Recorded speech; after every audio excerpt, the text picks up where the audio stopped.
It's league start!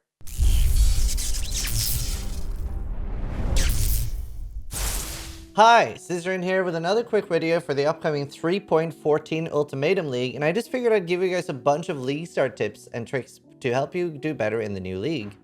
So first, let's talk about the stash tab system and how that works with things like parent leagues, because you can actually already set up your stash tabs for the new league now.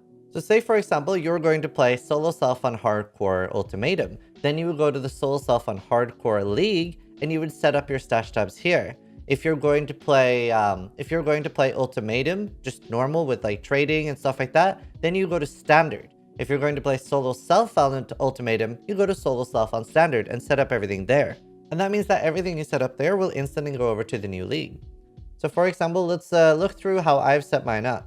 I have two folders. So here's anything I have that I just want to quickly dump.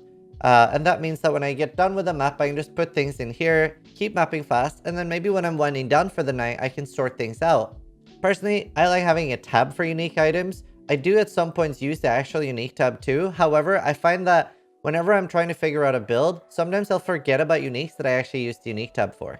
So I'm not a huge fan of the Delirium and Metamorph, etc. tabs. So I put all these here with affinities for Delirium and Metamorph. And we can talk about affinities in a few minutes. I have a crafting tab where I'll do special bases like influence items or high item level items for crafting later. We have essences, maps, fossils, fragments, oils, and it's fairly straightforward. I keep one tab for flasks as well, and we'll sometimes use the unique tab. Other than that, the important thing to remember is that you can set this up before the league starts. Now, affinities, and if you don't know how that works, you basically right-click a tab, click currency, for example in this tab, and then even if I'm on a different tab, they're gonna go into the currency tab. So something I think is pretty important for a new league, and again, at the end of the day, the only way you can play a video game wrong is to not have fun. But often the build that I really want to play can be hard as a league starter. Maybe it requires some unique items or maybe some really hard to get things. So I usually recommend, especially if you're a new player, follow a build guide, something that you know is going to be strong or that is recommended by a content creator you trust. Because if you end up starting with something that's really hard to do at league start, you might end up feeling like you're falling behind and you're not able to do the things that you want. And another note as well, remember that starting on a new skill is particularly risky.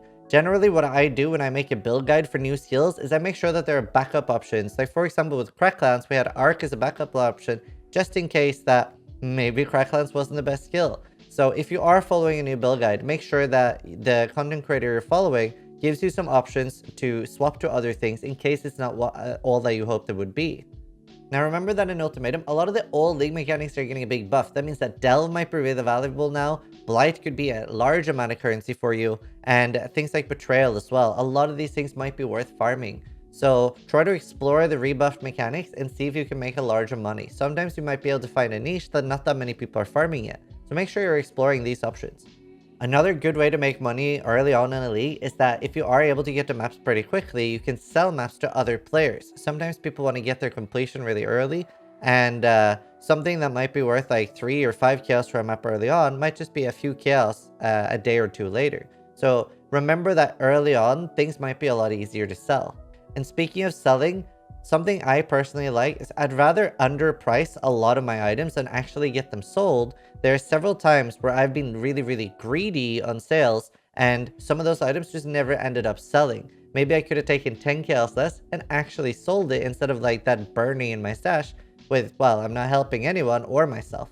Now, gem levels can be really strong for a lot of spell builds, like for example Blade Blast. And if you are playing a build that scales very hard off the gem level, getting a level 20 or 21 gem early is very important, and there are some things we can do to benefit this even more. First off, remember to level 6 of the gem in your offhand. That way, when they all hit level 20, you can vow them for potentially getting a level 21 gem. And also, there are some things in the game that give us a level 20 or a level 21 corrupted gem. This could then be sacrificed with harvest. Like, let's say you find a level 21 gem that you don't really need and it's not worth a lot.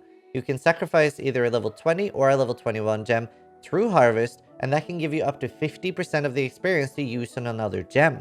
That could be really good to get yourself an early level 20 gem for a large boost in damage. Going from a level 17 to a level 20 gem can be as much damage as going from a 5 to 6 thing for many builds. Now remember, Uber Lab trials have been reworked a little bit, but make sure you still check every mission zone it gives you for a contains the map trial. And it's actually worth running the ones that are already discovered, because every offering of the goddess cannot be used in your map device to open a new trial. This doesn't take you to Uberlab, it takes you to the trial itself, so you can get Uberlab a lot faster than before. Next up, let's give a really quick tip for the Atlas and exploring and getting through that early. So let's take Underground Sea for example. Underground Sea is a tier 2 map, and let's look at all the ones that are tier 3. We have Reef, Glacier, Overgrown Ruin, Courtyard, Sulfur Vents, Geode, and Val Pyramid. Now, if I sell 3 Underground Seas, this will go to any of the tier 3 maps in that region. However, by playing around with different combinations, you might be able to reach any map. So you can just try playing around with them. Think of it as each item or each map having its own item ID, and a different combination will sell for different maps. Whereas these specific 3 ones will always sell for Overgrown Ruin, no matter like what way we put them in. But it's very, very important to play around with this, and you can explore your Atlas very fast and get the maps you're missing. Another thing that can be important if you are wanting to do some advanced mapping is that if it's a really, really bad layout, you might not want to instantly complete it because there's no way of uncompleting a map. So maybe early on you want to focus on maps that have easy bosses or layouts that are like easy and comfortable for you to clear. And remember, you can always just complete it later. Now remember, I have a separate video about how to achieve 6 things early, especially at a league start, but that can be something a lot of people struggle with. So remember, you can always farm Blood Aqueduct for a Tabula Rasa. I wouldn't do it in the normal one, like normal Aqueduct, because it doesn't have very high drop rate. Also remember, you can farm for Corrupted 6 things in Val side areas above level 50. These are corrupted, so the colors might not be easy to use, but it's important to remember you can still recolor corrupted items at the cost of additional Val orbs. There are also several divination cards that are worth farming for 6 things, so make sure you check out the video listing everything.